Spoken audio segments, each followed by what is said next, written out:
There was once a little girl who was very pretty and delicate, but in summer she was forced to run about with bare feet. She was so poor, and in winter wear very large wooden shoes, which made her little insteps quite red, and that looked so dangerous. In the middle of the village lived old Dom Shoemaker. She sat and sewed together, as well as she could, a little pair of shoes out of old red strips of cloth. They were very clumsy, but it was a kind thought. They were meant for the little girl.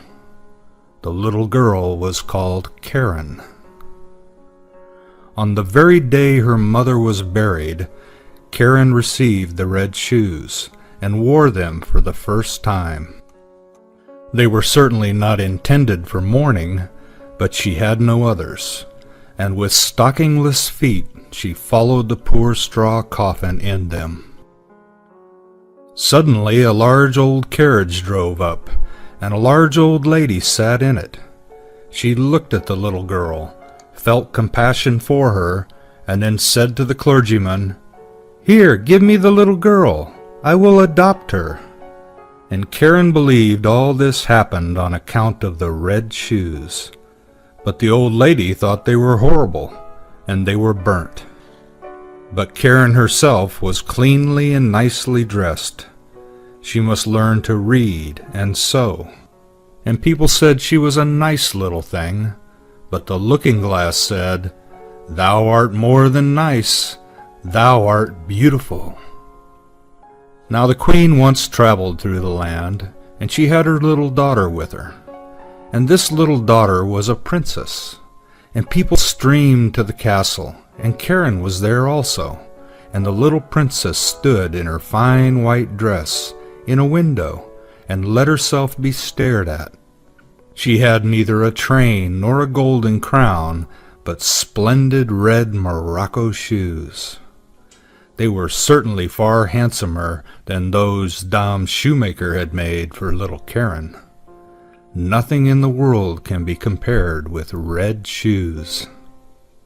Now Karen was old enough to be confirmed. She had new clothes and was to have new shoes also. The rich shoemaker in the city took the measure of her little foot. This took place at his house, in his room, where stood large glass cases filled with elegant shoes and brilliant boots. All this looked charming, but the old lady could not see well, and so had no pleasure in them. In the midst of the shoes stood a pair of red ones, just like those the princess had worn. How beautiful they were! The shoemaker said also they had been made for the child of a count, but had not fitted. "That must be patent leather," said the old lady. "They shine so." "Yes, they shine," said Karen, and they fitted and were bought. But the old lady knew nothing about their being red, else she would never have allowed Karen to have gone in red shoes to be confirmed. Yet such was the case.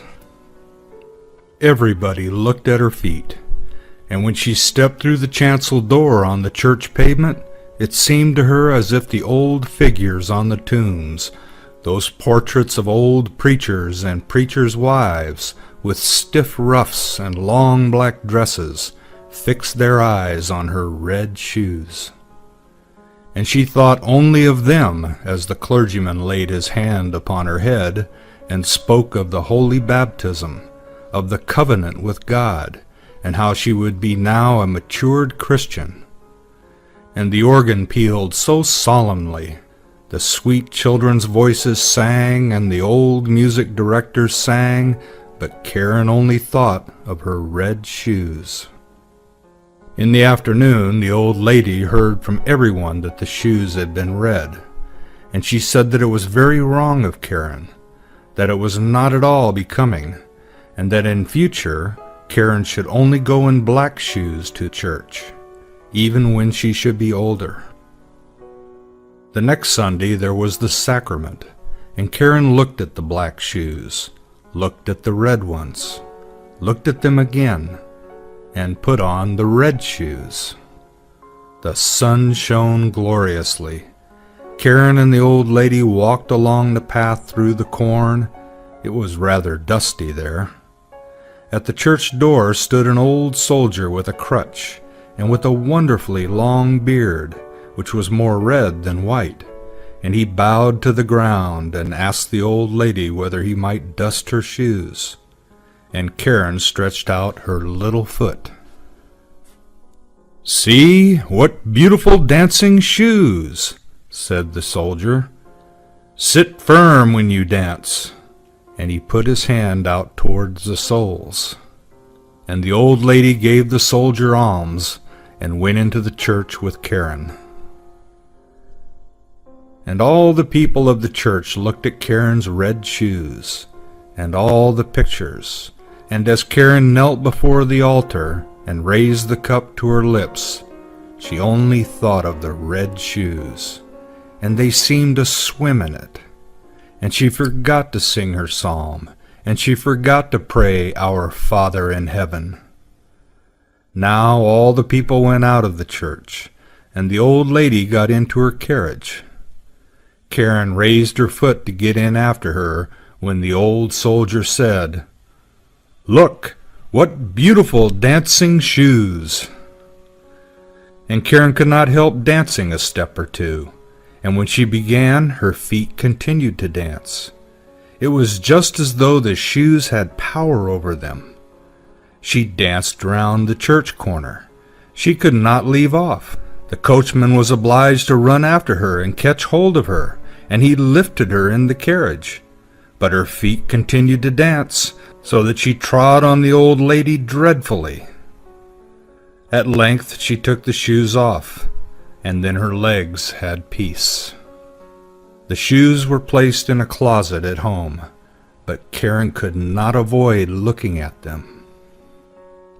Now the old lady was sick, and it was said she could not recover. She must be nursed and waited upon, and there was no one whose duty it was so much as Karen's. But there was a great ball in the city, to which Karen was invited. She looked at the old lady, who could not recover. She looked at the red shoes, and she thought there could be no sin in it. She put on the red shoes. She might do that also, she thought. But then she went to the ball and began to dance. When she wanted to dance to the right, the shoes would dance to the left. And when she wanted to dance up the room, the shoes danced back again, down the steps, into the street, and out of the city gate. She danced, and was forced to dance, straight out into the gloomy wood. Then it was suddenly light up among the trees, and she fancied it must be the moon. For there was a face, but it was the old soldier with the red beard. He sat there, nodded his head, and said, "Look, what beautiful dancing shoes!" Then she was terrified, and wanted to fling off the red shoes, but they clung fast. And she pulled down her stockings, but the shoes seemed to have grown to her feet. And she danced, and must dance, over fields and meadows, in rain and sunshine, by night and day. But at night it was the most fearful. She danced over the churchyard, but the dead did not dance. They had something better to do than to dance. She wished to seat herself upon a poor man's grave, where the bitter tansy grow, but for her there was neither peace nor rest, and when she danced towards the open church door, she saw an angel standing there. He wore long white garments. He had wings which reached from his shoulders to the earth. His countenance was severe and grave, and in his hand he held a sword, broad and glittering. "Dance shalt thou," said he, "dance in thy red shoes till thou art pale and cold, till thy skin shrivels up and thou art a skeleton. Dance shalt thou from door to door, and where proud vain children dwell, thou shalt knock, that they may hear thee and tremble. Dance shalt thou. "Mercy!" cried Karen, but she did not hear the angel's reply, for the shoes carried her through the gate into the fields, across roads and bridges, and she must keep ever dancing. One morning she danced past a door which she well knew. Within sounded a psalm. A coffin decked with flowers was borne forth. Then she knew that the old lady was dead, and felt that she was abandoned by all and condemned by the angel of God. She danced, and she was forced to dance through the gloomy night. The shoes carried her over stack and stone. She was torn till she bled. She danced over the heath till she came to a little house. Here, she knew, dwelt the executioner, and she tapped with her fingers at the window and said, "Come out, come out! I cannot come in, for I am forced to dance." And the executioner said, "Thou dost not know who I am, I fancy. I strike bad people's heads off, and I hear that my axe rings." "Don't strike my head off," said Karen. "Then I can't repent of my sins, but strike off my feet in the red shoes." And then she confessed her entire sin, and the executioner struck off her feet with the red shoes. But the shoes danced away with the little feet across the field into the deep wood. And he carved out little wooden feet for her, and crutches, taught her the psalm criminals always sing, and she kissed the hand which had wielded the axe, and went over the heath. "Now I have suffered enough for the red shoes," said she. "Now I will go into the church, that people may see me." And she hastened towards the church door, but when she was near it, the red shoes danced before her, and she was terrified and turned round. The whole week she was unhappy, and wept many bitter tears. But when Sunday returned, she said, "Well, now I have suffered and struggled enough. I really believe I am as good as many a one who sits in the church and holds her head so high." And away she went boldly. But she had not got farther than the churchyard gate before she saw the red shoes dancing before her, and she was frightened and turned back, and repented of her sin from her heart. And she went to the parsonage and begged that they would take her into service. She would be very industrious, she said, and would do everything she could. She did not care about the wages, only she wished to have a home and be with good people. And the clergyman's wife was sorry for her and took her into service, and she was industrious and thoughtful. She sat still and listened when the clergyman read the Bible in the evenings.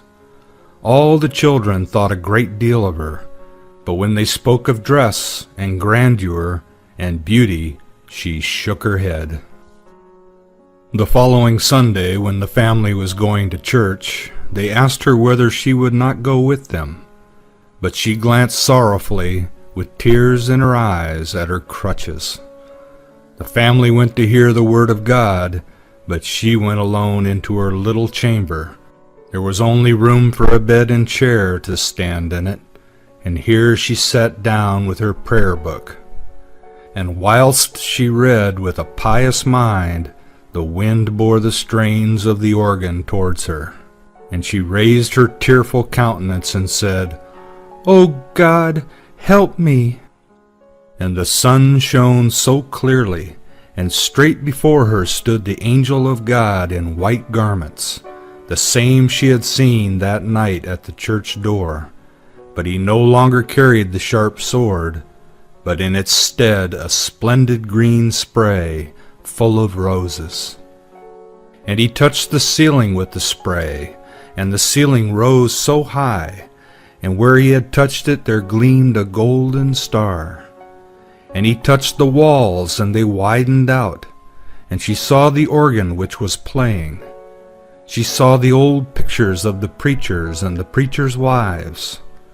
The congregation sat in cushioned seats and sang out of their prayer books, for the church itself had come to the poor girl in her narrow chamber, or else she had come into the church.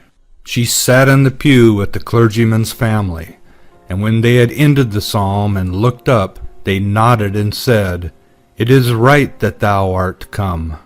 "It was through mercy," she said. And the organ pealed, and the children's voices in the choir sounded so sweet and soft. The clear sunshine streamed so warmly through the window into the pew where Karen sat. Her heart was so full of sunshine, peace, and joy that it broke. Her soul flew on the sunshine to God, and there no one asked after the red shoes.